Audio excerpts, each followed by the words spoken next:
A história começa com um grupo de crianças que sonham em se tornar caçadores de tesouros. Sim, aqueles pequenos aventureiros com a visão de se tornarem ricos e famosos.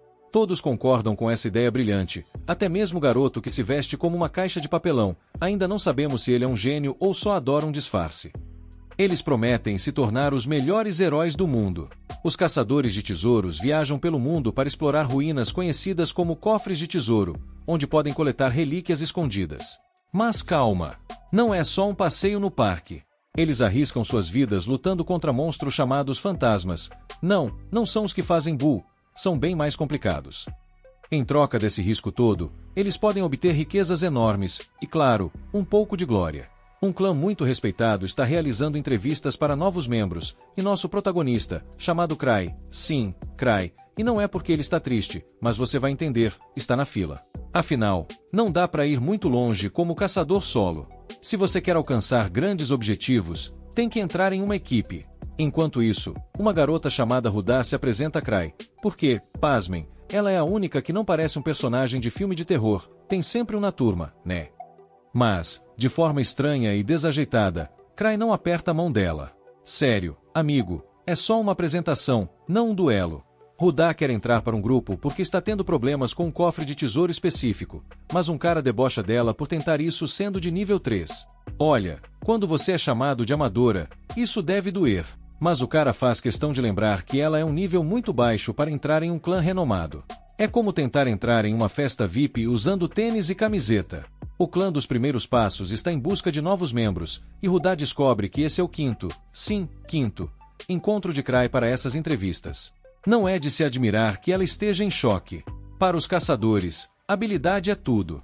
Aqueles com talento se tornam estrelas instantâneas, enquanto os sem talento, bem, só podem se agarrar nas poucas chances que conseguem. É quase como jogar na loteria. O clã dos primeiros passos tem várias equipes, e a equipe Ark-Brave é a mais forte. Esses caras conseguiram até completar um cofre de nível 7 com apenas 6 membros. O líder deles, Ark-Roden, é um verdadeiro chefão. Se ele aceitar um caçador, a pessoa está praticamente com o pé na fama. Mas, até onde Cry sabe, o Ark-Brave nunca aceitou ninguém através dessas entrevistas. É como tentar entrar em um clube exclusivo sem o convite. A mesa deles está cercada por uma multidão de entrevistados, e Rudá se pergunta por que outra equipe só tem uma cadeira vazia. É como um evento de dança, onde só um dos grupos é convidado. E então, do nada, aparece um cara enorme chamado Greg, que explica que aquela mesa pertence ao clã que fundou Primeiros Passos. Ah, é isso. Eles têm um passado glorioso, mas será que vão aceitar novos membros? Os Lamentadores são a equipe que se destaca, e anos atrás, eles chegaram à capital com um talento tão exagerado que se tornaram os top dos top. O nome completo deles é as Almas Lamentadoras. Isso mesmo, com um nome que parece saído de um filme de terror. E, surpresa das surpresas, eles são os amigos de infância de Cry. Quem diria que ele tinha um passado tão dramático? Agora, essa é a primeira vez que os Lamentadores estão aceitando novos membros, e é por isso que a galera toda está aqui, como se fosse um show de talentos. Mas espera aí, onde estão eles? A mesa está mais vazia do que um copo no fim de uma festa. Então, um garoto ruivo aparece com a energia de quem tomou 5 energéticos e grita que não tem tempo para losers. Ele quer saber onde estão os Lamentadores, como se eles fossem uma banda de rock famosa. E ele se gaba de ser nível 4, como se isso fosse a maior conquista do mundo. Alguém avisa a ele que não é só ter um título, é preciso ser bom no que faz. Tino, que está assistindo a cena, quer dar uma lição nesse garoto, mas o que ela realmente quer é mostrar que ela é mais forte que sua irmã. Infelizmente, ela se lembra que o mestre do clã pediu para não fazer cenas. Que chato. Mas é tarde demais, e a situação começa a esquentar. Todo mundo fica animado, como se estivesse prestes a ver uma luta de MMA. De repente, Tino, com a determinação de uma heroína de anime, decide que vai dar um chega pra lá no ruivo. Mas antes que ela possa se preparar, Cry decide que é hora de fazer a sua grande escapada, pensando, por que eu vim parar aqui mesmo? A tensão é tão palpável que dá pra cortar com uma espada. Tino sente que o ambiente está tão fervoroso que qualquer movimento pode causar uma explosão. E aí, como se tudo estivesse em câmera lenta, ela se vira para Cry, em uma reviravolta digna de filme de ação, chama-o de mestre. Sim, você não leu errado. O nosso querido Cry é, na verdade, o mestre do clã Fast Steps e o líder das Almas Lamentadoras. O que é isso? Plot twist. Todos ficam em choque. O que você faria se o cara que parecia um mero mortal, que até chegou atrasado, na verdade, fosse o mestre de um clã poderoso? Agora todos olham para ele como se ele fosse a última Coca-Cola do deserto. Anos atrás, antes de tudo isso, Cry e seus amigos eram tão novos que estavam mais perdidos que cego em tiroteio na capital. Eles estavam arrasando nos tesouros, mas Cry se sentia como o bobo da corte do grupo. Então, ele decidiu que o melhor era se afastar. E olha só, ele foi embora dizendo adeus como se estivesse se despindo de um relacionamento tóxico. Mas, para a surpresa de todos, os amigos decidiram que ele seria o líder. Isso mesmo! Não importa que ele se achasse normal, enquanto seus amigos tinham o talento de dar inveja em qualquer super-herói. Ele passou os últimos 4 anos se perguntando se não podia apenas tirar férias e viver de boa, tomando sorvete. Então, Cry finalmente acorda para a realidade e percebe que ele está falando com ninguém menos que o mestre do clã Fast Steps, e tudo isso porque ele decidiu dar uma de sonâmbulo e acordar atrasado para o grande evento. Enquanto isso, Tino, cheia de energia, tenta desfazer a situação, mas está na mesma vibe que um gato preso em uma árvore, um pouco confusa e totalmente irritada. Ela está tão irritada que quer arrancar a cabeça do ar, mas, convenhamos, ela está apenas seguindo o manual do Como Ser uma Aventureira Poderosa, capítulo 1. Quando Cry menciona que o Ark poderia falar com a Associação dos Exploradores, Tino quase desmaia de raiva. Sério, ela já está de saco cheio dele. E claro, lá está Cry, pensando que pode se dar bem fazendo o Ark falar por ele, como se estivesse pedindo um favor de pode me passar manteiga. Mas, adivinha? Ele acaba de descobrir que seu disfarce mágico, que é basicamente uma máscara de festa de Halloween, foi quebrado.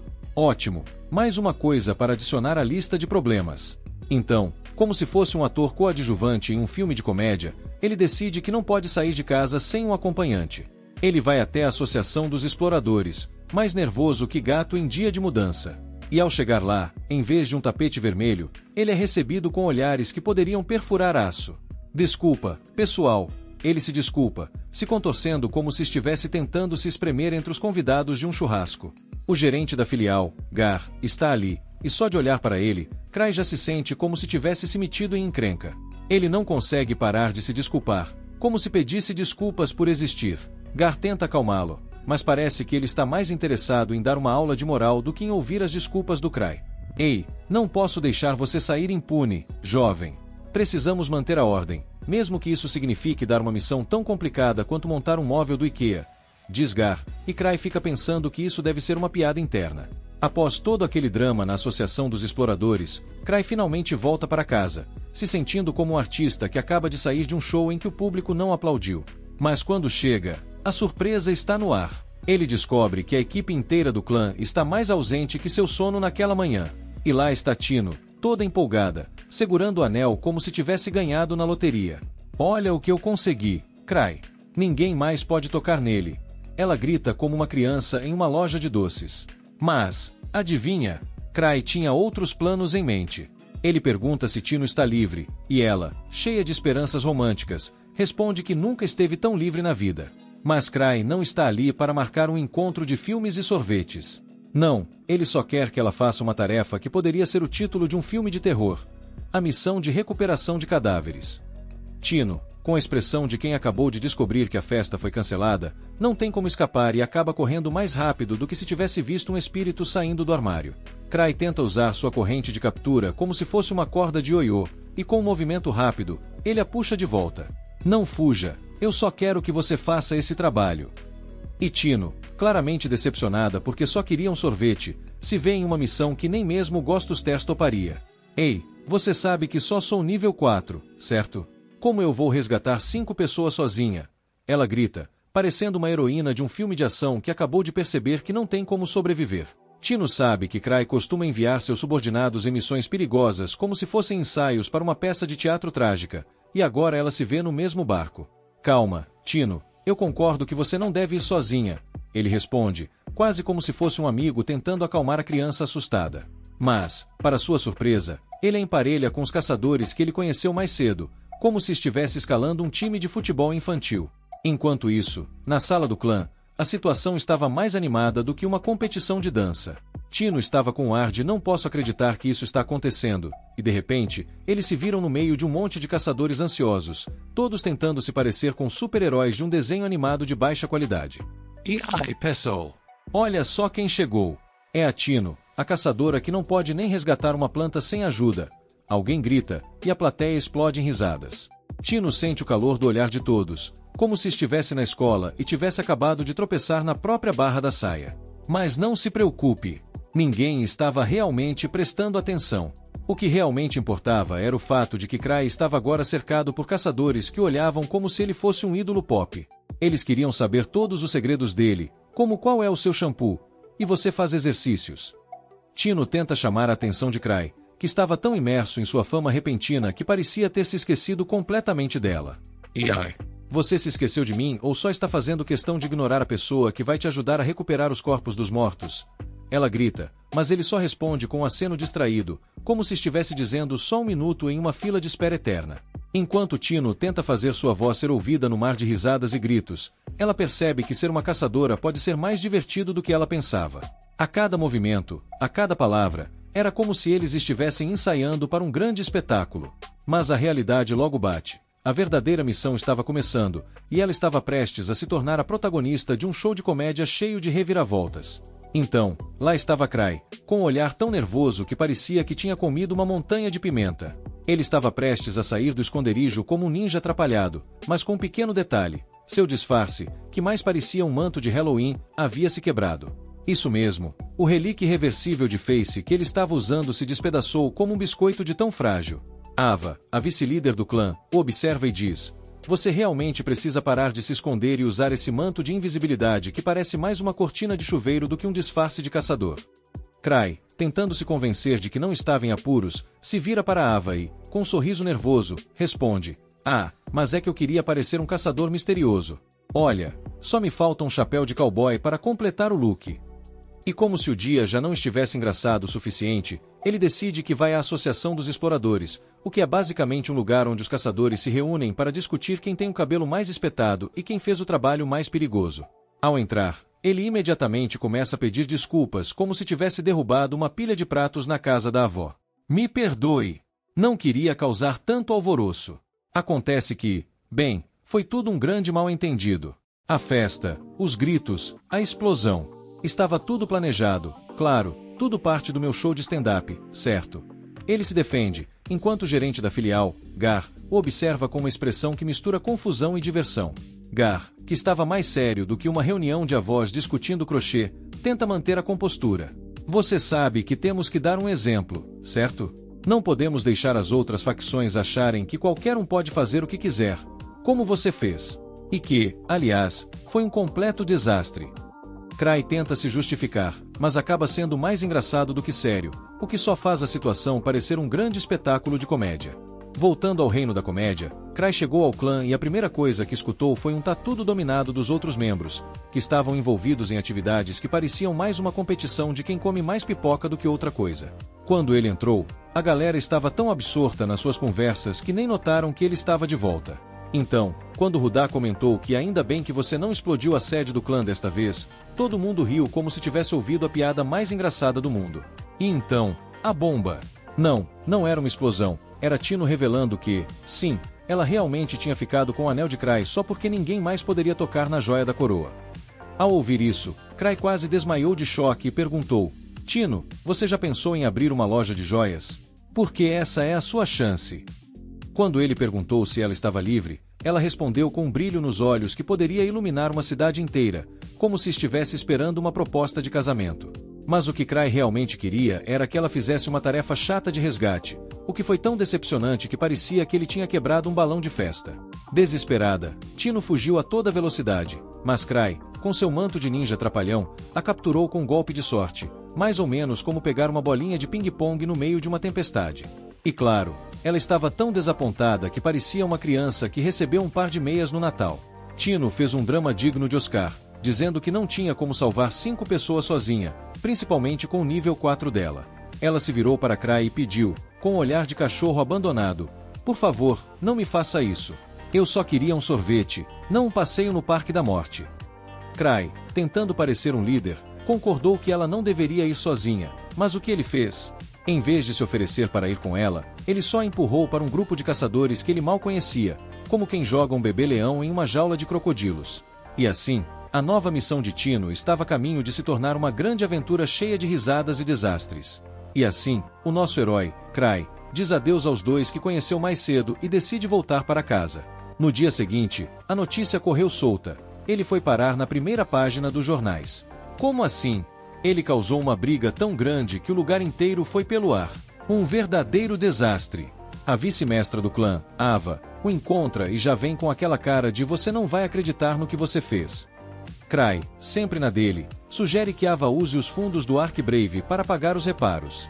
Ava só olha para ele, como se dissesse sério que você tá dependendo do Ark assim. Mas, para Cry, Ark é o cara mais tranquilo do mundo. E não é que ele ainda pede para Ava falar com a Associação dos Exploradores em seu nome, o que pode dar errado, não é mesmo? Quando a associação quer falar com Cry, ele já fica com aquela vontade de se esconder debaixo da cama.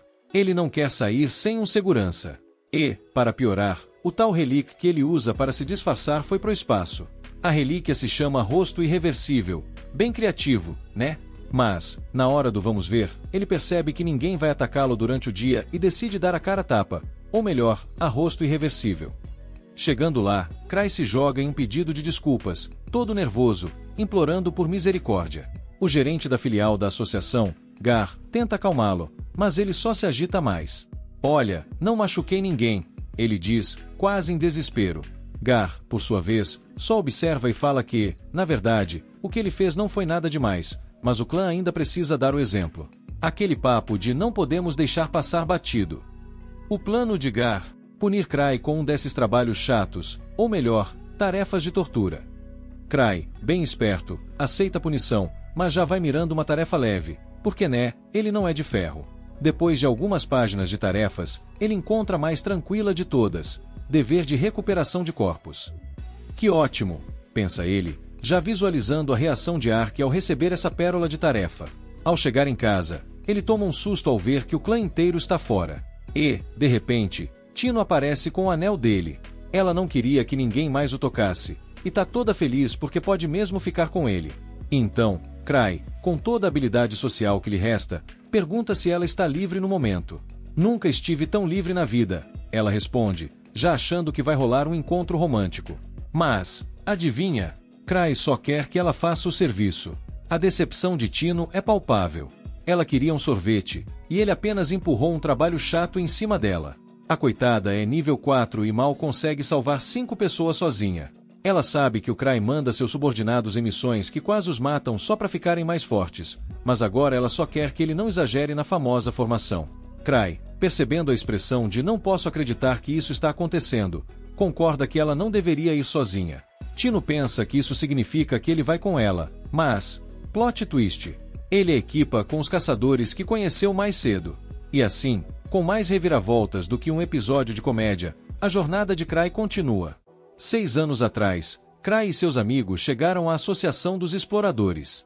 Era a sede dos caçadores de tesouros, mas Cry estava mais hesitante que um gato em uma festa de cães. Todo mundo lembrava que a ideia de mirar na capital era dele, mas Cry tinha medo de ser tão útil quanto um pé de alface. Luke, já cansado de tanto pensar e repensar, decidiu que era hora de agir e entrou na associação como um furacão, se declarando o maior espadachim do mundo. Ele queria saber quem era o lutador mais forte ali e desafiou a galera pelo título. Alice, com seu cabelo rosa brilhante, não estava a fim de deixar Luke roubar toda a cena, então se apresentou como a maior ladra do mundo. Enquanto isso, Cry só queria acabar logo com o registro, mas seus amigos estavam fazendo mais declarações do que um político em época de eleição. Luke contou para um pobre coitado que os realmente fortes não precisavam de armas, e que aquelas palavras eram na verdade um eco do pensamento do Cry, o líder do time. A atendente avisou que eles precisavam se registrar com o nome e o emblema do grupo, mas esses detalhes eram mais esquecidos do que a última temporada de uma série cancelada. A atendente insistiu que isso era realmente importante e que eles deveriam pensar com calma, mas Cry tinha um plano diferente em mente, ele queria se vingar pelos amigos. Assim, Cry se tornou o líder do grupo e escolheu um nome que com certeza faria todos acharem que eles eram mais fracos que papel higiênico. Seus amigos ficaram em choque quando ele decidiu chamar o time de As Almas Tristes, e para completar, ele fez um emblema de caveira. Eles lembraram que a ideia era formar um grupo de heróis, mas o nome assim parecia mais um convite para um festival de emo. Cry até tentou usar essa oportunidade para se livrar do título de líder, mas os amigos acabaram gostando da escolha dele. Com isso, a equipe foi oficialmente formada, e começava a saga de como Cry se tornou o famoso líder do clã mais forte. Voltando ao presente, o grandalhão ainda não consegue acreditar que Cry é o mestre do clã dos Passos. Isso porque o mestre tem o apelido de 1000 truques e é um nível 8. Tino exige que o grupo novato se curve diante de Cry, mas ele manda a garota super empolgada dar uma acalmada. Caçadores que alcançam certos status recebem nomes especiais pela associação e se tornam quase tão reverenciados quanto celebridades. Não existe elogio maior para um caçador, e 1000 truques é o nome que foi dado a Cry. 1000 truques é conhecido como o caçador mais forte da capital. Cry é ele. Tino diz para o moleque que ele está apenas jogando a vida fora se não consegue reconhecer o poder do Cry. Ela ainda avisa o Cry que não dá para trabalhar com esses perdedores, porque ela detesta caras que só sabem falar. Mas o Cry acha que ele também é um desses caras. Ele não se considera o mais forte da capital e só ficou famoso porque um amigo dele gritou isso por aí. Gilbert também se recusa a fazer equipe com Tino, mas é porque ele não quer ouvir um cara que mente sobre ser nível 8. Greg tenta lembrar quem é que ele está desafiando, mas Gilbert não consegue acreditar que Cry é o líder do clã mais forte. Uma discussão estoura entre os novatos, então Cry decide que já deu de tentar convencer Gilbert. Craig e Rudá estão na dele, então Cry manda Tino buscar outro membro da guilda para ajudar, se precisar. Tino, esperta, tenta escolher o Cry, mas ele rapidamente corta as asas dela. Tudo parecia resolvido, até que, do nada, Gilbert desafia o Cry. Ele se recusa a ouvir alguém mais fraco que ele, então se Cry conseguir vencê-lo, ele se junta a Tino. Cry aceita o desafio, mas manda Tino lutar no lugar dele. Tino não perde tempo e logo aponta que o garoto estava sendo mal educado com o mestre. Então, é hora de Tino fazer cair sobre ele a punição divina. Tino se estica antes da luta, mas Gilbert está mais ansioso que criança em dia de Natal para ter sua revanche. Ele insiste em lutar contra o Cry na sequência, mas Cry duvida que ele consiga chegar perto de vencer a Tino. Para a surpresa de Gilbert, ele descobre que Tino também é nível 4, assim como ele. Tino admite que é um lixo comparado ao Cry, mas está confiante de que vai ganhar a luta facilmente. Ela até decide segurar a mão para não acabar matando Gilbert por acidente. Os outros novatos ficam um pouco preocupados com Tino, já que ladras não são exatamente as melhores em combate direto. Mas Cry tem mais fé. Tino tem experiência de sobra lutando contra humanos e conseguiu chegar ao nível 8 sozinha, então provavelmente é muito melhor que Gilbert. No entanto, Cry está levemente preocupado com o relíquio de Gilbert, que se chama a Espada Peroral. Essa espada pode mudar o jogo a favor do Gilbert. Nesse momento, Gilbert surpreende a todos ao jogar sua poderosa espada para o lado. Ele se recusa a deixar alguém subestimá-lo e declara que não precisa de arma para vencer uma mulher desarmada. Para Cry, um espadachim jogando a própria espada no chão parece bem idiota, mas pelo menos agora a luta vai ser decidida na habilidade pura. Tino se prepara para a batalha e ainda consegue convencer Cry a levá-la para tomar sorvete quando vencer. A luta começa com Tino surpreendendo Gilbert com sua velocidade absurda e um chute tão forte que o manda pelos ares. Mesmo assim, Gilbert não está pronto para desistir, mas Tino logo coloca em uma chave e lembra que ela estava segurando muito a força. Ela oferece misericórdia, mas só se ele passar a adorar Cry como um deus e rezar para ele 3 vezes ao dia. Ah, e claro, trazer oferendas que ela passaria para o mestre. Gilbert fica possesso de raiva por não querer ser feito de bobo, mas Tino silencia em um instante. Ela dá os créditos a Cry por tê-la ajudado a ficar tão forte, mas ele acha que não fez muita coisa. Os outros ficam chocados com a força dos passos, enquanto Gilbert só consegue afundar em sua própria derrota. Gilbert sempre soube que havia nascido para ser um caçador. Ele empunhava uma espada desde pequeno e, em pouco tempo, já superava adultos com suas habilidades. Eventualmente, ele chegou à capital, se juntou a uma equipe e limpou vários cofres de tesouros. Ele estava orgulhoso de si mesmo, e começou a acreditar que era o melhor. Mas agora, Tino diz a ele que se quiser continuar lutando, é melhor pegar sua espada de volta. Mas Gilbert se recusa a pegar a espada de volta. Tino zomba dele, dizendo que todo orgulho não serve de nada se ele acabar perdendo a vida. Gilbert se dá conta de que ela está certa, porque se fosse uma luta de verdade, ele já estaria fora do jogo faz tempo. Gilbert fica surpreso quando Kai adivinha que ele deixou sua equipe porque era forte demais para eles. Cry então menciona que o mesmo aconteceu com sua equipe, mas reflete sobre como, no caso dele, seus amigos nunca o abandonaram. Infelizmente, Gilbert interpreta tudo errado. Para ele, The Grieving Souls, as Almas Lamentantes, é um grupo de elites que se destacam até mesmo entre as melhores equipes. Ele fica chocado, acreditando que Cry está mostrando misericórdia com seus companheiros ao ficar com eles, mesmo sendo muito mais forte. A surpresa aumenta quando Cry toca na espada de Gilbert, ativando seu poder. Com isso, Cry consegue descobrir que a espada causa dano elemental e amplia o alcance de ataque. Gilbert fica incrédulo, pois nunca viu ninguém lidar com a espada purgatorial de forma tão fácil. E isso não é tudo. Cry criou uma chama que nem o próprio Gilbert jamais conseguiu alcançar. E o mais impressionante, Cry fez tudo isso sem nem tocar no cabo da espada. A frustração de Gilbert só aumenta, conforme seu ego é completamente destruído. Gilbert, totalmente abalado, chama Cry de monstro. Nesse momento, aprendemos sobre o Monon, uma substância essencial que é considerada o núcleo deste mundo. Os cofres de tesouro são fenômenos onde o Monon se condensa, criando mundos alternativos dentro deles, baseados nas memórias extraídas do núcleo do mundo.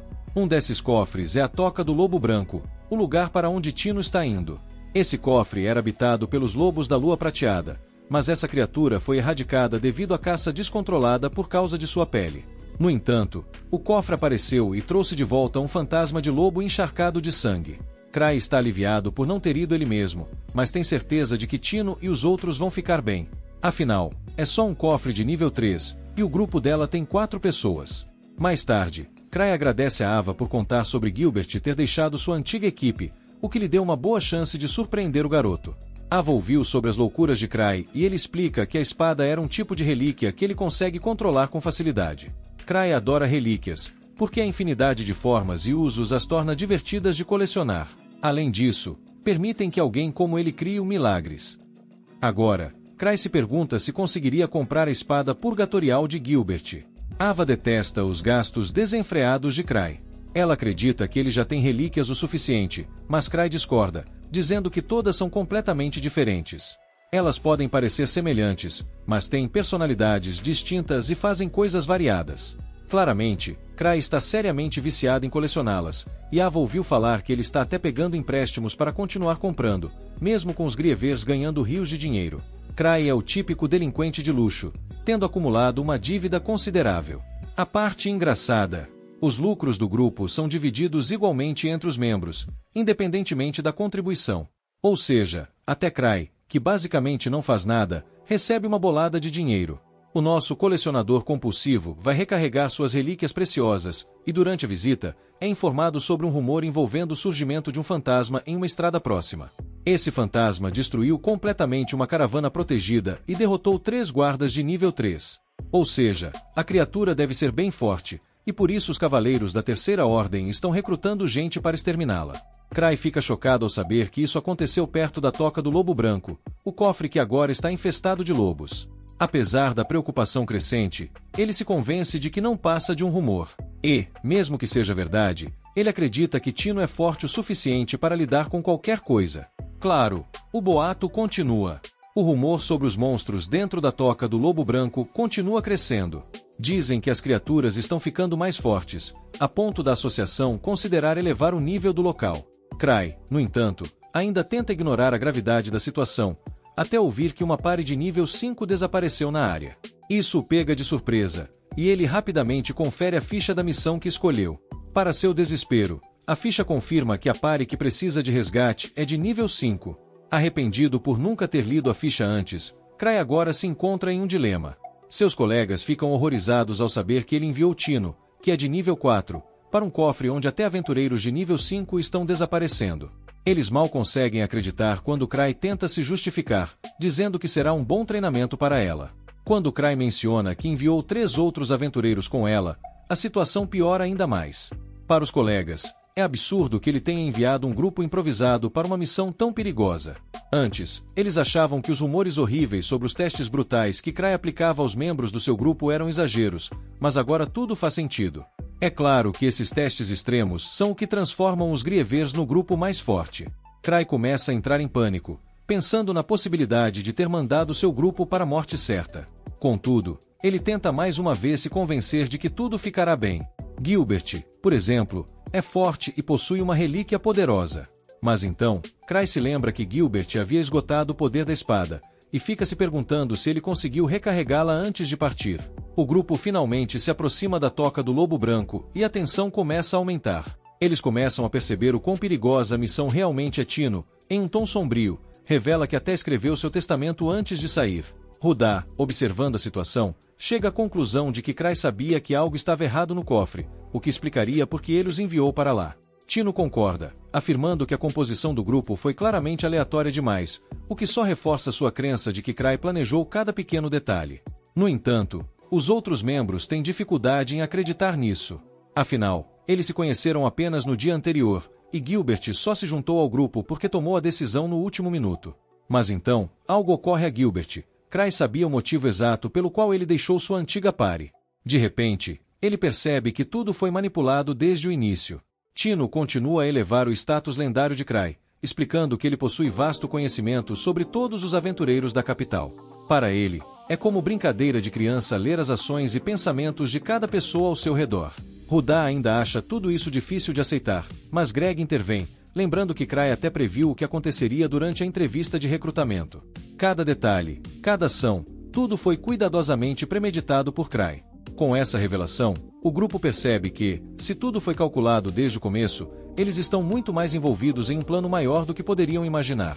Tino tenta tranquilizar o grupo, dizendo que não precisam se preocupar, pois tudo está de acordo com os cálculos de Cray. Ela tem certeza de que ele nunca os enviaria em uma missão impossível. Mas, para o azar desses otários, a realidade é outra. Cray fez exatamente isso. Os mandou para uma missão que está muito além de suas capacidades. Seu plano era que o grupo desistisse quando a missão se tornasse difícil demais, mas ele sabia que Tino não desistiria tão facilmente. Enquanto isso, ninguém atenderia um pedido de ajuda àquela hora do dia, então Cray percebe que terá que ir pessoalmente. De volta ao grupo, o desespero toma conta quando eles se deparam com um fantasma poderoso. Não é um lobo comum, a criatura está usando armadura e até carrega uma espada. Tino acredita que é apenas mais um teste lendário de Cray, algo típico dele, mas a verdade é que Cray, em outro lugar, está desesperadamente procurando por relíquias para impedir que o grupo entre no cofre. Cray tenta reunir o máximo de relíquias que consegue, mas algo em um cofre chama sua atenção. Ava percebe sua inquietação e pergunta o que ele está fazendo. Cray, tentando disfarçar, diz que está apenas dando uma pequena caminhada. No entanto, Ava logo percebe que ele está preocupado com o grupo e fica ainda mais chocada quando vê que ele está levando algo chamado slime de árvore do mar, um item que violaria a lei imperial. Cray nega ter tal item, mas, internamente, sabe que todas as suas relíquias de ataque estão sem mana, então ele está considerando usá-lo como último recurso. Al sugere que Cray leve alguém com ele, mas a relíquia de viagem que Cray possui só funciona para uma pessoa. Determinado a resgatar o grupo, Cray ativa a relíquia e se lança aos céus, acelerando em direção ao perigoso cofre. Isso preocupa Ava, pois a relíquia que Cray está usando é a mesma envolvida no aterrorizante incidente do míssil humano. Essa relíquia é chamada de Nightker, mas tem uma fama assustadora. Ela é extremamente perigosa. Não tem qualquer tipo de segurança, não possui freios e não consegue nem pairar ou ser controlada adequadamente. Basicamente, é uma relíquia defeituosa. Uma breve olhada no passado mostra que, uma semana após a criação do grupo Grieving Souls, a espada divina suprema do Ruivo, chamada de Testament Blade, foi quebrada. Ele mal podia acreditar. Os outros já tinham apontado que a espada era praticamente de madeira e não tinha a menor chance contra o ciclope que eles acabaram de enfrentar. Aí, entra um aventureiro bêbado, que assume que eles estão mentindo e começa a tirar sarro, dizendo que fugiram da fera. Então, as garotas do Grieving Souls mostram o olho do ciclope pro cara, e o bêbado quase se molha todo de medo. Voltando ao presente, o grupo da Tino termina de destruir um monstro-lobo. Um monstro tão poderoso não deveria nem ter aparecido ali. Eles deram sorte, porque só tinha um. O pessoal do grupo começa a se perguntar por que o Gilbert não usou as suas chamas, e ele explica que está sem mana. O Gilbert percebe que a culpa é do Cray, que gastou toda a mana, e revela que ele não consegue recarregar a mana sozinho.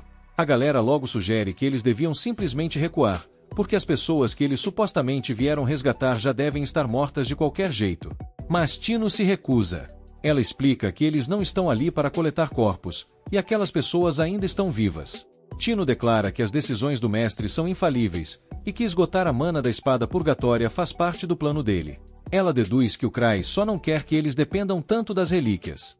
Eventualmente, eles chegam à caverna dos lobos brancos, e percebem que os lobos ali são bem maiores que o normal.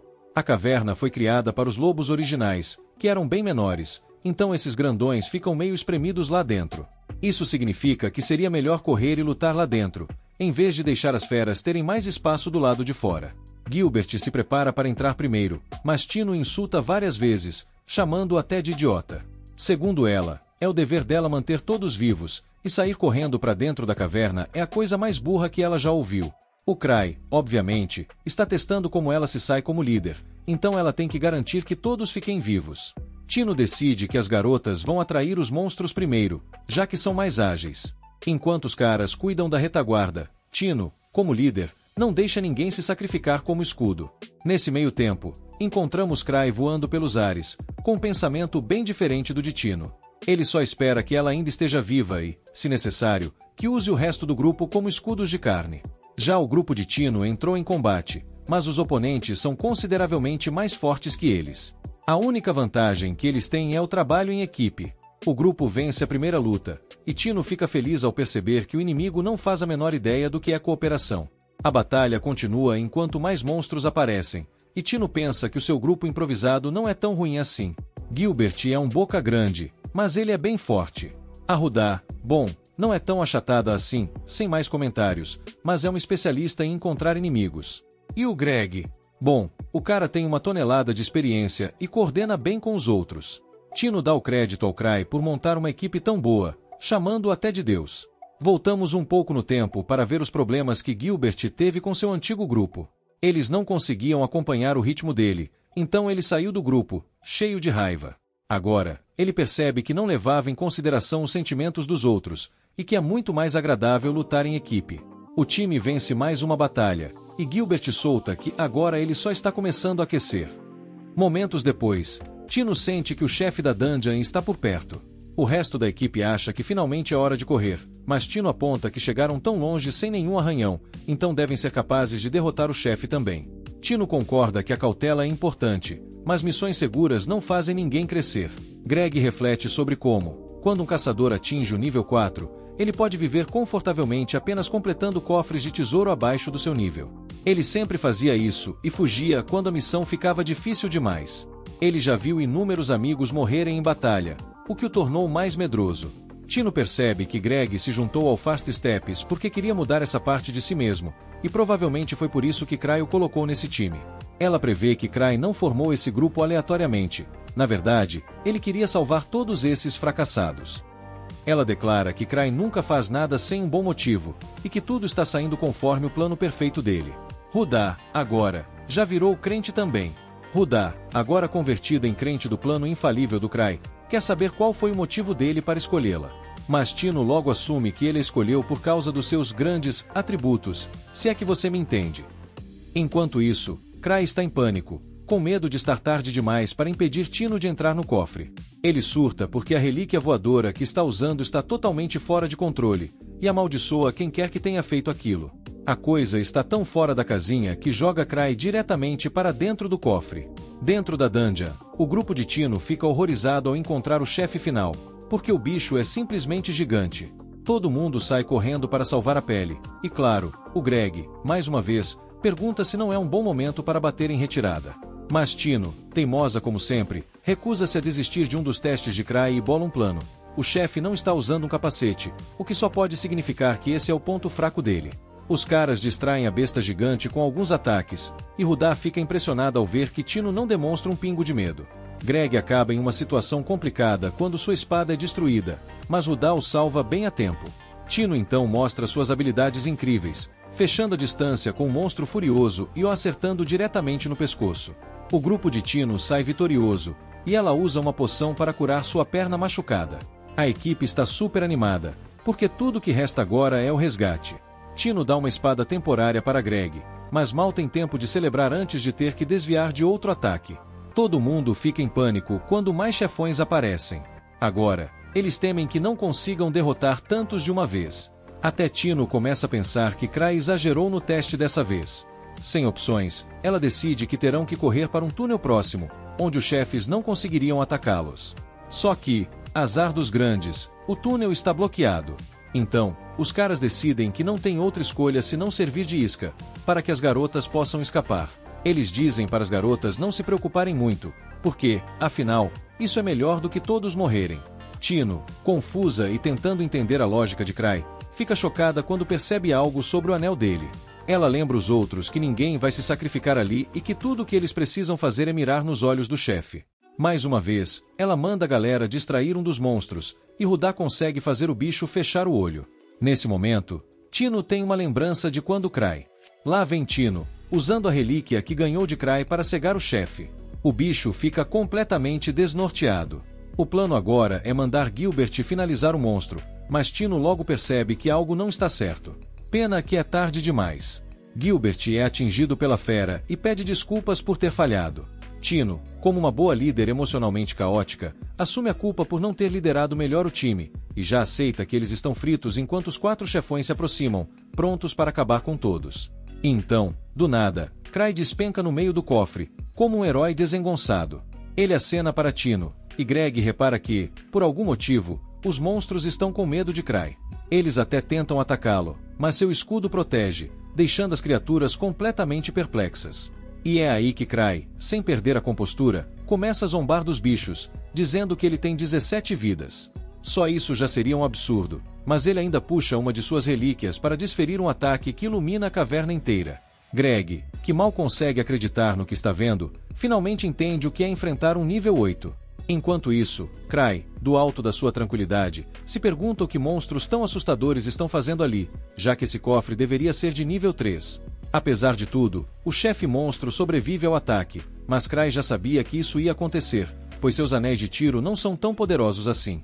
O resto do grupo entra em pânico quando os outros chefões começam a cercar Cry com espadas e armas em punho. Já Cry, bem, ele não está nem um pouco preocupado.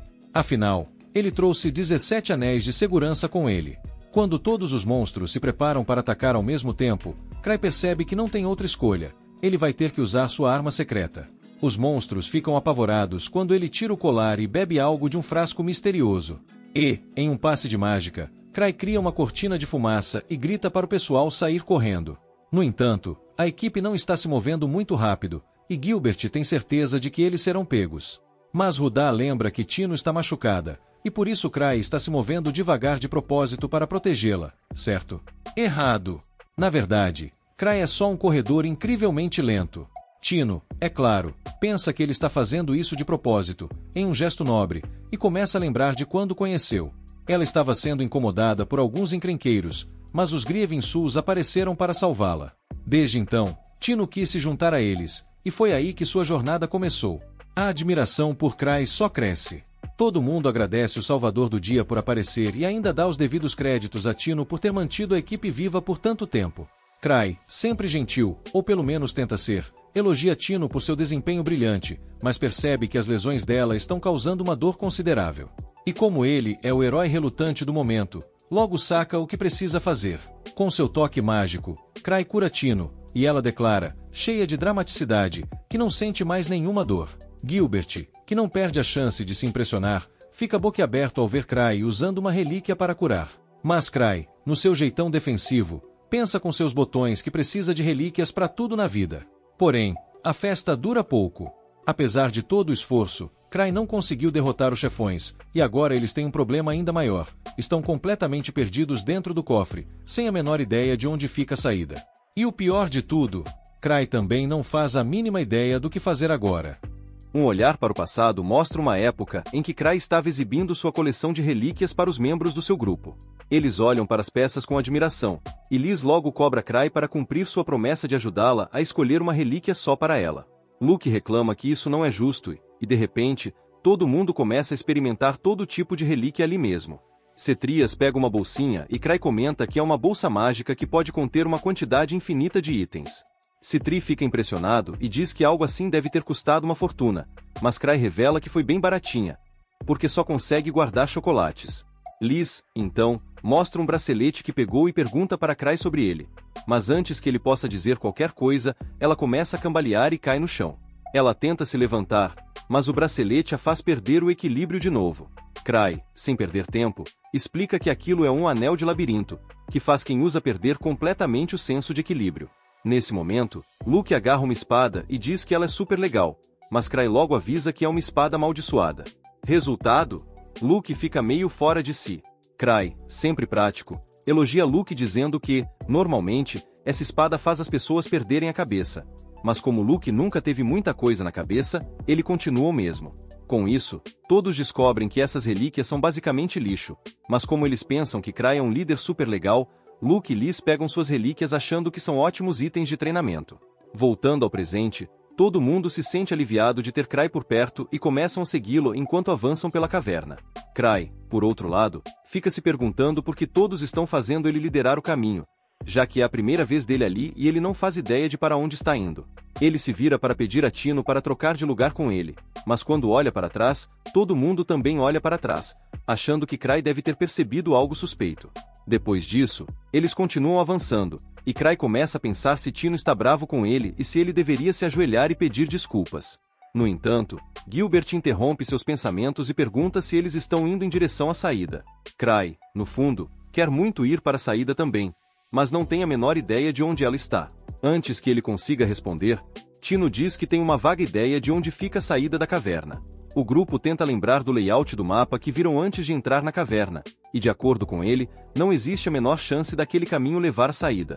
Uma das garotas, que claramente está mais perdida que segue em tiroteio, acha que Cry está testando eles e diz que, se quiserem encontrar a saída, vão ter que voltar para a sala do chefe. Cry, com aquele jeitão pensativo, se pergunta se os lobos brancos gigantes que eles enfrentaram eram chefes e percebe que é por isso que eles eram tão fortes. O grupo continua caminhando, e Cry começa a pensar que já estava na hora de dar meia volta, mas, de repente, todos ficam chocados e se perguntam como Cry sabia onde estavam. Eles correm adiante, enquanto Cry, sem entender nada, volta atrás e vê que eles encontraram a equipe que precisavam resgatar na missão. Eles logo ajudam os feridos, e o líder do grupo se apresenta como Rudolph, agradecendo aos heróis por tê-lo salvado. Tino, orgulhosa, diz que ele deveria agradecer ao mestre Cry, porque foi ele quem previu tudo isso e os guiou até ali.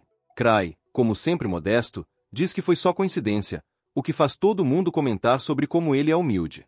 Rudá, uma das integrantes do grupo resgatado, diz que pode reabastecer o mana com poções, mas que eles ainda precisam de algo para comer para recuperarem a saúde. Cry, sempre preparado, tira suas confiáveis barrinhas de chocolate e as oferece a todos. Ele também entrega uma barra especial para Tino e diz para ela chupar sua barra de chocolate amargo, o que a faz pensar que ele é algum tipo de ser divino.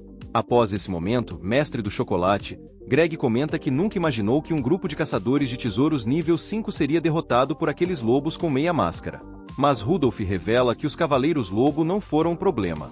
Na verdade, eles foram derrotados por uma pequena entidade fantasmagórica com uma caveira completa no rosto.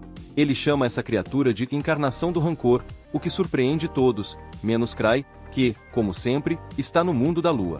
Enquanto isso, vemos o fantasma mascarado se aproximar do bando de Cavaleiros Lobo que haviam enfrentado antes. Ele libera um poder que faz os lobos uivarem, envoltos em chamas roxas e um brilho sinistro. Rudolph continua sua história, dizendo que o fantasma deve ser a maldição da Lua de Prata, nascido do rancor dos monstros mortos no tesouro. Ele comenta que, apesar de serem habilidosos, aquele fantasma os pegou de surpresa. Mas aquele monstro estava em outro nível. O pior de tudo é que o monstro os derrotou sozinho, o que foi um baita desrespeito. Rudolph menciona que o fantasma talvez esteja no mesmo nível da lendária Mil Espadas, e isso deixa todo mundo de queixo caído. Cry explica que Mil Espadas é o título do espadachim mais forte da capital imperial, que dominou todas as formas de esgrima e, dizem, consegue derrotar qualquer inimigo usando apenas uma espada de madeira. Cry pensa que Mil Espadas é, na verdade, um de seus amigos de infância, além de ser um membro do grupo de Gavis chamado Luke. Embora o fantasma dos rancores seja realmente forte, dizer que está no mesmo nível de Luke é um exagero. Afinal, se isso fosse verdade, Luke já teria acabado com ele há tempos. Mas, para Tino, talvez essa luta seja complicada demais. Rudolph continua, dizendo que da primeira vez que encontraram o fantasma, ele basicamente brincou com eles como se fossem brinquedos. E, na próxima vez, eles certamente não vão sobreviver. Rudolph, então, pergunta a Cry qual será o próximo passo. Cry responde que, antes de enfrentar o fantasma, precisam encontrar uma saída da caverna. Mas, como Tino é a líder dessa missão, eles devem seguir as ordens dela. Tino, sem jeito, diz que ela não é nada comparada a ele, mas Cray garante que vai ajudá-la se for necessário, enquanto pensa consigo mesmo que está morrendo de medo de liderar o caminho. Essas palavras enchem Tino de confiança, e ela diz que agora pode até correr, já que sua perna está curada. No entanto, Cray a lembra que eles têm membros feridos e precisam ser cuidadosos com eles. Na verdade, Cray só sabe que ninguém conseguiria acompanhar Tino se ela saísse correndo de verdade.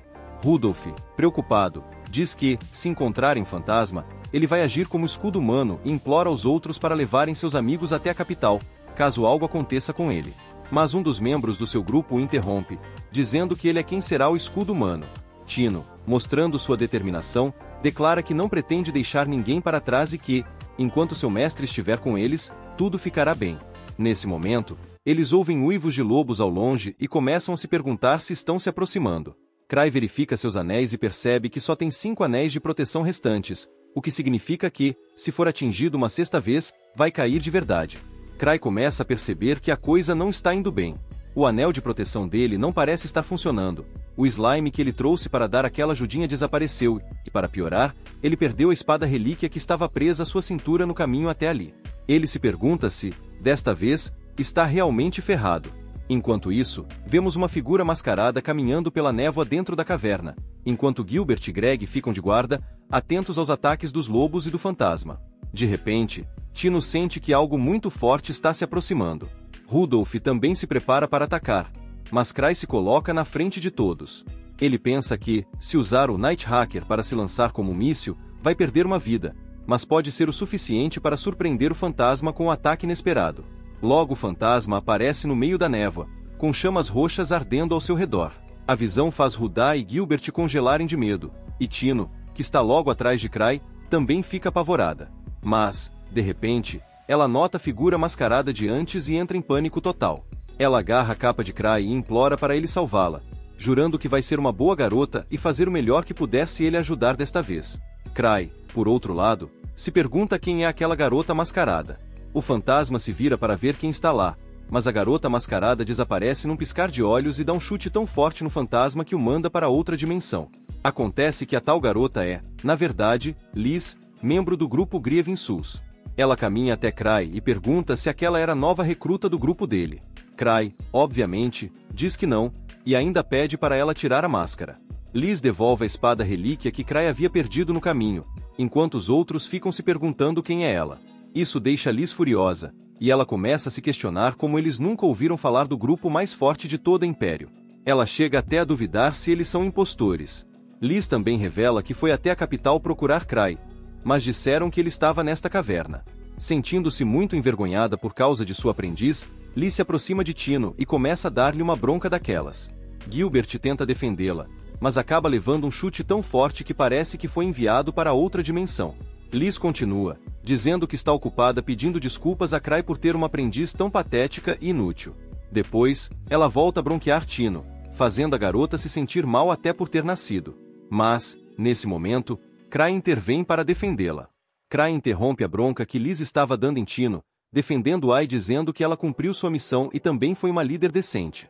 Isso faz Liz se acalmar um pouco e, logo depois, ela admite que Tino tem talento, mas lhe falta a motivação e a determinação de lutar até a morte por seus objetivos. Nesse momento, o fantasma se levanta novamente e invoca um dos lobos cavaleiros, que aparece armado com uma metralhadora Gatling, assustando a todos. O lobo começa a disparar inúmeras balas em direção ao grupo, mas Liz, suspirando, comenta que, por causa de Tino, todos acham que ela é fraca também. Sem demonstrar preocupação, Liz utiliza sua velocidade insana para pegar todas as balas no ar e as empilha ao redor dela de forma organizada. Todos ficam completamente impressionados com o que acabaram de ver. Liz, no entanto, minimiza a situação, dizendo que armas tão antigas não significam nada para ela. Em seguida, ela se aproxima do lobo cavaleiro, dizendo que, com ou sem armadura, esses monstros não passam de mobs de XP que podem ser derrotados de qualquer jeito. Com um único ataque, Liz explode o monstro. Logo após, o fantasma tenta atacá-la com uma espada, mas Liz a segura com 2 dedos e comenta que espadas também não são úteis contra ela. Ela pode pegá-las, quebrá-las e até brincar com elas. Ela então se pergunta por que Tino não consegue fazer o mesmo, enquanto chuta o fantasma para o ar e o arremessa de volta ao chão com um soco. Subindo em cima do fantasma, ela o espanca até que o monstro perde toda a sua escuridão, transformando-se finalmente em um verdadeiro fantasma. Tino começa a chorar, perturbada por todos os insultos. Cry, vendo isso, começa a se sentir mal por ela. Depois de Liz terminar de descarregar sua raiva no fantasma, Cry a recebe de volta no grupo. Com o perigo afastado, eles retornam à cidade. Lá, Gilbert decide entregar a espada de purgatório para o lendário Thousand Tricks e afirma que vai continuar treinando com seu antigo time. Ele declara que um dia será capaz de pegar balas como Liz, mas ninguém acredita nele. Tino comenta que, se ele realmente quer ser como Liz, deve saber que as máscaras que eles usam são especialmente feitas. Isso nos leva a um flashback de 6 anos atrás, quando Cry encomendou as máscaras para o grupo. No entanto, ele cometeu um erro e esqueceu de pedir ao fabricante para incluir buracos para os olhos nas máscaras. Todos acabaram aceitando as máscaras do jeito que estavam, pois pensaram que Cry tinha feito aquilo de propósito para protegê-los de ataques cegantes dos inimigos. Eles acreditaram que, se aprendessem a andar e lutar sem enxergar, ficariam ainda mais fortes. De volta ao presente, Cry parece estar procurando algo e comenta que não consegue encontrar de jeito nenhum. Ele sai para fora e só espera conseguir esquecer o que quer que estivesse procurando. Agora que uma crise foi evitada, vamos lembrar do tal Slime Shitori que o Kai usou como distração. Esse treco foi criado por uma das amigas de infância dele, Shitori, que é nada menos que a melhor alquimista do mundo. Um dos experimentos malucos dela acabou gerando essa gosma, então ela decidiu que seria mais seguro dar para o Kai guardar. Na época, ele nem ligou para isso, já que parecia só um vidrinho de slime inofensivo. Mas quando ele foi abrir, Shitori quase surtou e mandou ele fechar na hora, avisando que aquilo poderia destruir a capital se fosse liberado. E, como você já deve imaginar, o Cry soltou o bendito. Agora, ele está em negação, rezando para o slime aparecer magicamente de volta no quarto dele. Mas até agora, nada. Desesperado, ele resolve sentar na cama e pensar racionalmente, bom, tanto quanto ele consegue, né? Quando abriu o frasco lá no covil do Lobo Branco, parecia que não tinha nada dentro. Desde que a Shitori deu para ele, aquele vidro estava trancado no cofre dele. A única explicação lógica é que o frasco sempre esteve vazio, então não há com o que se preocupar. Pelo menos é o que ele quer acreditar. Enquanto isso, lá no covil do Lobo Branco, a associação mandou uma equipe de investigação porque tem alguma coisa muito esquisita rolando por lá, e eles precisam descobrir o que é. De volta ao Cry, ele está tão preocupado com o slime que mal conseguiu dormir à noite.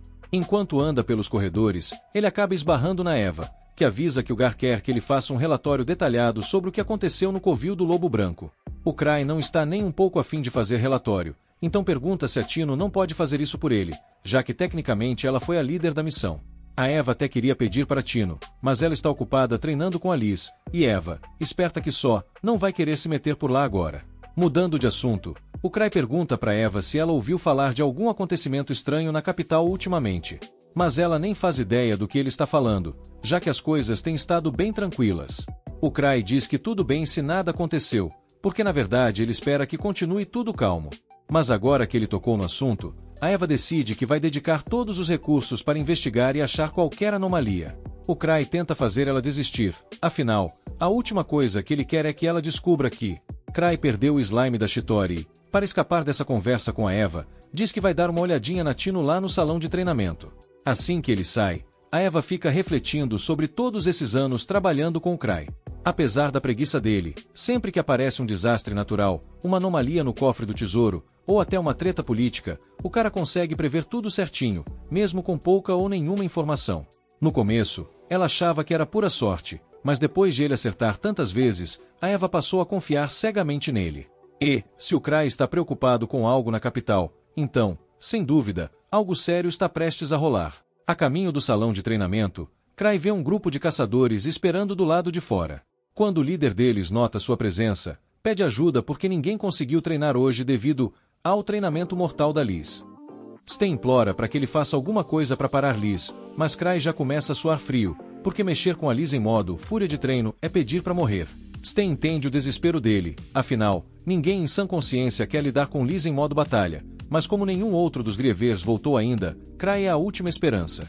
Se ele não parar Liz, a Tino pode realmente acabar morta. Cry pensa que o Stan está exagerando, porque é claro que a Liz não mataria a Tino de verdade.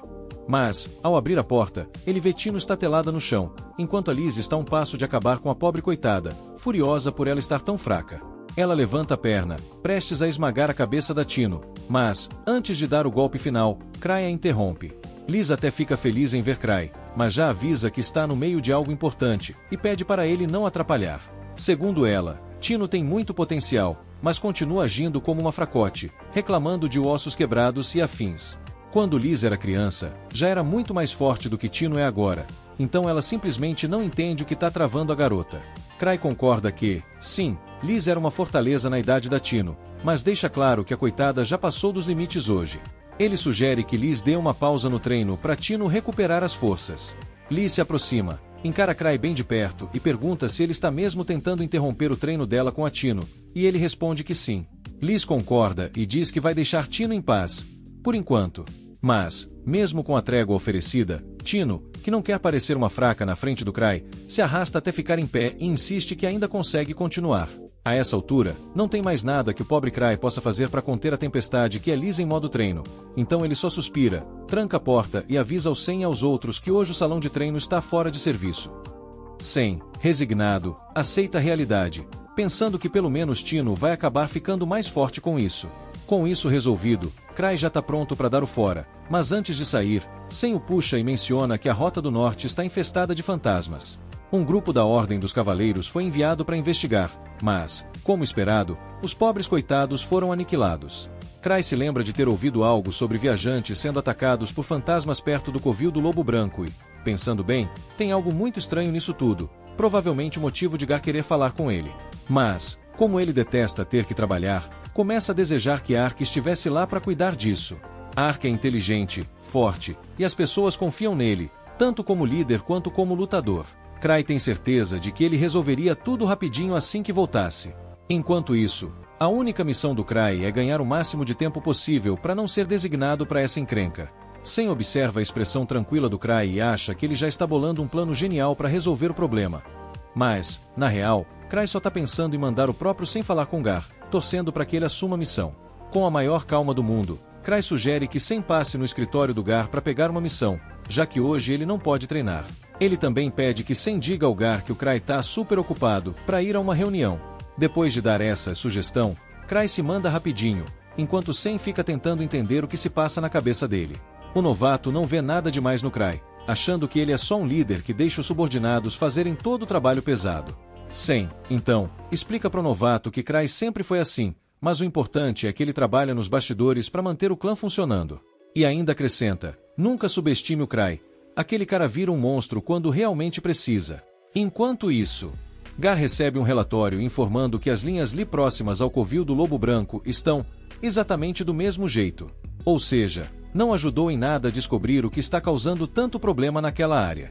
Ele quer discutir isso com o Cry, mas seu assistente informa que o senhor super ocupado aparentemente não tem tempo para ele. Gar então decide fazer uma visitinha pessoal ao Cry, porque ele está convencido de que Cry sabe de algo. Afinal, todo mundo sabe que o Cry evita Vaults como o diabo foge da cruz, mas recentemente, ele afirmou que ia até o Vault para ver como andam as coisas. Então, com certeza, tem alguma coisa grande rolando lá. O que o Cry não sabe é que, realmente, o negócio lá no Vault está bem louco. A Torre Akáshica anda realizando experimentos bizarros no local, mas, como a associação anda desconfiada, a equipe da torre está com medo de que o esquema seja descoberto a qualquer momento. Eles desenvolveram um dispositivo que canaliza a enorme energia das linhas Li e armazena Li, fazendo modificações no Vault. Se a teoria do Grande Mago estiver certa, com isso eles poderão criar Vaults de tesouros quando bem entenderem. Só que o experimento ainda está longe de ficar pronto, então ele não pode arriscar perder o laboratório para a associação. Os seguidores do Grande Mago perguntam por que Sophie Black, a chefe da defesa do local, não está ali para proteger o laboratório. O Grande Mago suspira e admite que foi ele quem autorizou as férias dela. Mas, para remediar, já mandou uma mensagem urgente pedindo para Sophie voltar, então ela deve aparecer a qualquer momento. Ele tem certeza de que, assim que Sophie chegar, ela vai lidar com o pessoal da associação enxerido. Enquanto isso, ele pede que todos recolham o máximo de informações possível. Enquanto isso, o Cry tem um pesadelo sobre uma catástrofe causada pelo slime do Shore. Ele acorda em pânico, sem fazer ideia de quão perigosa aquela coisa realmente é. Só que seu pânico acaba acordando a Liz também. Meio atordoado, Cray se pergunta o que ela tá fazendo ali, mas logo lembra que ela se infiltra no quarto dele o tempo todo, então é só mais uma noite normal. Já que estão acordados, Liz pergunta se Cray tá ocupado hoje, porque ela queria sair com ele. Ele, um pouco confuso, achava que ela tinha planos de treinar Tino. Liz responde que decidiu dar uma folga para Tino, afinal, depois de tanta porrada, Tino precisa de um tempinho para se recuperar. Como nem Cray nem Liz têm muito o que fazer hoje, ele decide que não tem problema em sair com ela, e ainda aproveita para esquecer o pesadelo que teve. Enquanto isso, Gar finalmente aparece na sede, procurando Cray, e a recepcionista fica chocada de ver que ele veio pessoalmente. Mas Gar tá cansado de Cray ficar escapando de qualquer jeito, então ele decidiu vir em pessoa resolver isso. Neste momento, Cray e Liz descem as escadas, mas Liz fica furiosa ao ver Gar ali, porque ela não quer nada estragando o date com Cray.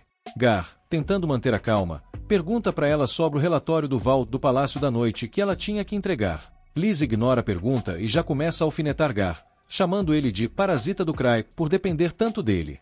Gar, já de saco cheio, tenta manter a compostura, mas quando Liz joga um chute na direção dele, é a gota d'água.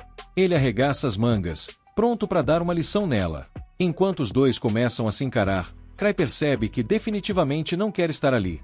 Então, disfarçadamente, pergunta à assistente do Gar se ela quer subir para conversarem num lugar mais tranquilo.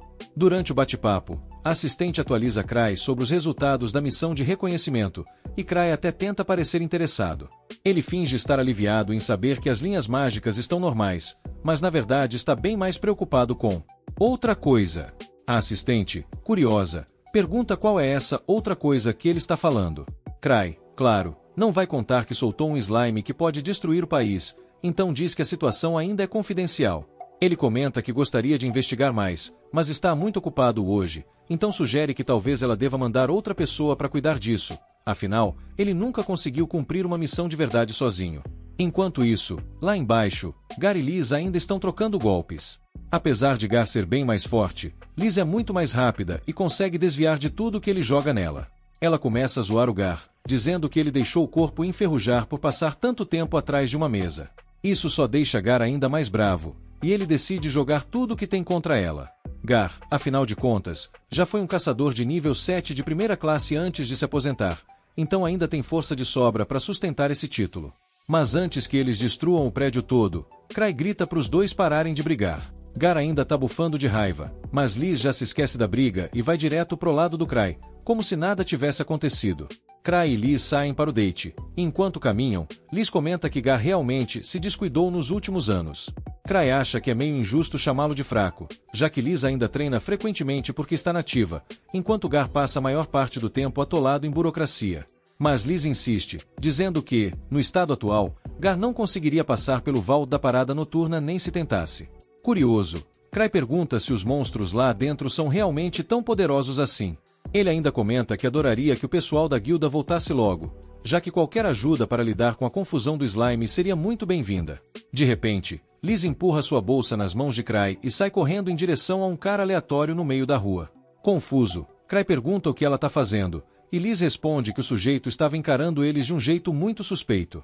Cray, completamente sem entender, fala que isso não é motivo suficiente para dar uma voadora no cara e manda ela soltá-lo. Ele se aproxima e pergunta ao cara se ele tá bem, mas o sujeito simplesmente sai correndo como se tivesse visto um fantasma. Cray fica sem entender nada, enquanto Liz, perplexa, pergunta por que ele deixaria um cara tão suspeito escapar assim. Mas, depois de pensar um pouco, ela conclui que Cray deve estar tramando algo genial e só fingiu deixar o sujeito ir de propósito. Arrependida, Liz pede desculpas por agir sem perguntar antes. Enquanto isso, o homem finalmente encontra abrigo em uma loja discreta, onde revela ser parte da Torre Akáshica. Ele está frustrado, se perguntando como foi descoberto, já que ele estava seguindo o casal a uma distância segura. Mas o fato de Cray ter deixado ele escapar deixa o espião convencido de que Cray já sabe tudo sobre a operação deles. Quem se inscrever no canal do pai, vai receber uma ao pai pelo correio. Valeu!